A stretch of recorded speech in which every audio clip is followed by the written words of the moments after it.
विश्वामित्र जी के साथ में रघुनाथ जी गए तो थे,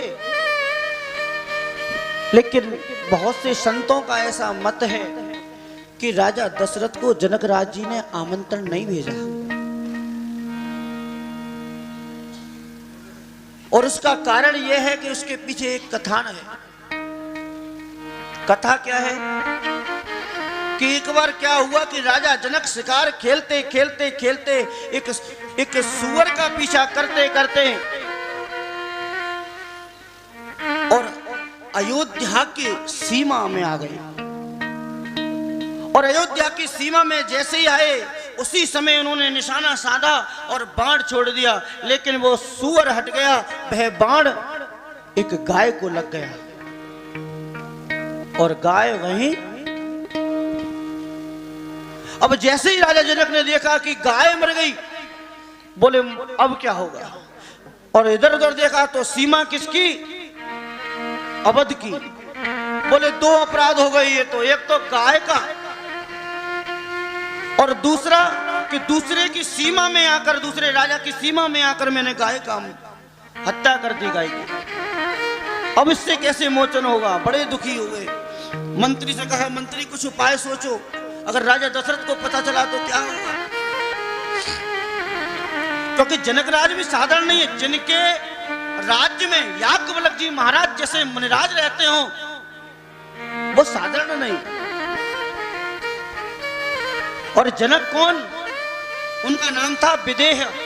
विदेह का अर्थ होता है साहब जिसको अपने देह की सुध ना हो। अगर कोई उनके सुई भी चबा रहा है तो उसको ये भानी नहीं है कि कोई शरीर में सुई भी चबा रहा है, उसको विदेह बोलते हैं।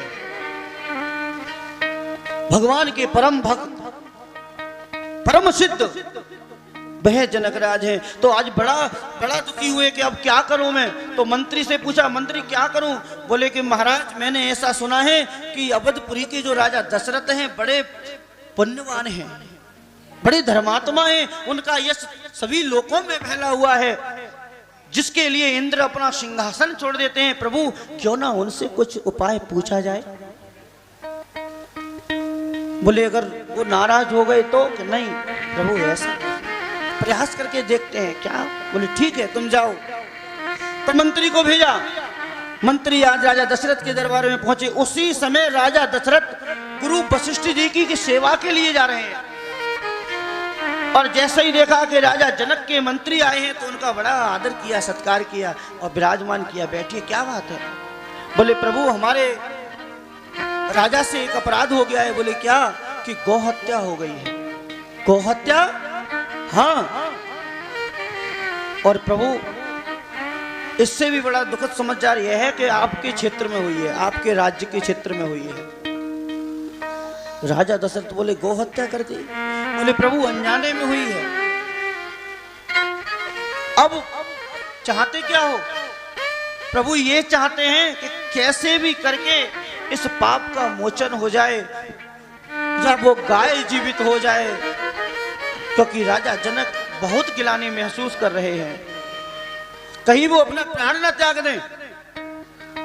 तो राजा दशरथ ने कहा देखो भाई मैं तो अभी गुरुजी की सेवा के लिए जा रहा हूं, क्योंकि मैं गुरु के प्रति प्रतिबद्ध हूं, अभी नहीं जा सकता कहीं। हाँ लेकिन एक काम हो सकता है। बोले क्या। तब तक उनके दरबार का जो वाल्मीकि था वो वहां आ गया और उन्होंने राजा ने कहा वाल्मीकि से कि क्यों तुम इनके साथ चले जाओ और ये जो कहते हैं वो कर देना। वाल्मीकि ने आदेश माना और मंत्री देखने लगा कि ये वाल्मीकि क्या करेगा, बुलाने तुमको आए हैं, ये क्या कर लेगा। लेकिन कह भी नहीं सकता, भैया राजा है, चक्रवर्ती चूड़ामणि है। ठीक है प्रभु। उस वाल्मीकि को लेकर और साथ में चल दिया, ले जाकर जहां गौ हत्या हुई थी वहीं पहुंचे। राजा जनक ने कहा राजा आए नहीं, क्या हुआ। बोले राजा तो नहीं आए, वो किसी काम से जा रहे थे, लेकिन इन्होंने अपना जमादार भेज दिया है। बोले जमादार कि हाँ। बोले ये क्या करेगा। बोले तुम क्या करोगे, इसको जीवित कर सकते हो। बोले और क्या। जनक को विश्वास नहीं हुआ। बोले कुछ चिंता मत करो, नहीं विश्वास है, जल मंगाओ। जल मंगाया,